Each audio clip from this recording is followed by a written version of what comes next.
বাংলাদেশকে আমরা যে অভিষ্ট লক্ষ্যে দেশ স্বাধীন হয়েছে, আমরা যে স্বাধীনতার পূর্ণাঙ্গ স্বাদ পাইনি, কিন্তু আমরা আশা করি ভবিষ্যতে বাংলাদেশে একটি অবাধ সুষ্ঠু নির্বাচন হবে। সেই নির্বাচনের মধ্যে প্রকৃত জনগণ তাদের ভোট প্রয়োগ করতে সুযোগ পাবে।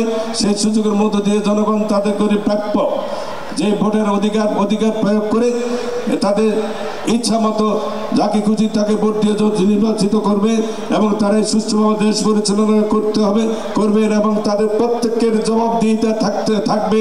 এটাই হলো বাংলাদেশ এবং সেই বাংলাদেশ হবে বৈষম্যমূলক যত রকমের সমস্যা আছে সেটা সমাধান হবে এবং কোনো রকমের বাংলাদেশের দুর্নীতি জিরো টলারেন্স করা হবে। প্রতিষ্ঠানে শিক্ষক নিয়োগের ক্ষেত্র, কর্মচারী নিয়োগের ক্ষেত্র, দারোয়ান নিয়োগের ক্ষেত্রে সেখানে দুর্নীতির আশ্রয় নেওয়া হয়েছে। এই হলো বাংলাদেশের অবস্থা ছিল।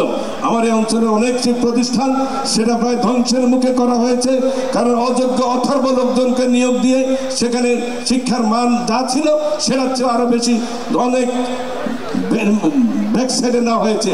আমরা এই সমস্ত পরিবেশ চাই না।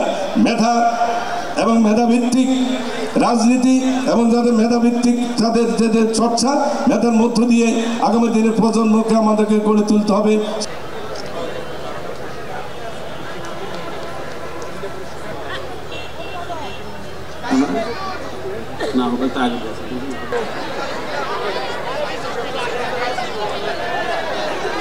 যে সমস্ত কর্মসূচি থাকবে সকল কিছুতে আমি থাকার আশা প্রত্যক্ষ করি। সকল টানা 2 বারের মতো SAARC chamber of commerce and industry এর একজন মেম্বার, পূর্ণতম ভাগ্যবান ব্যক্তি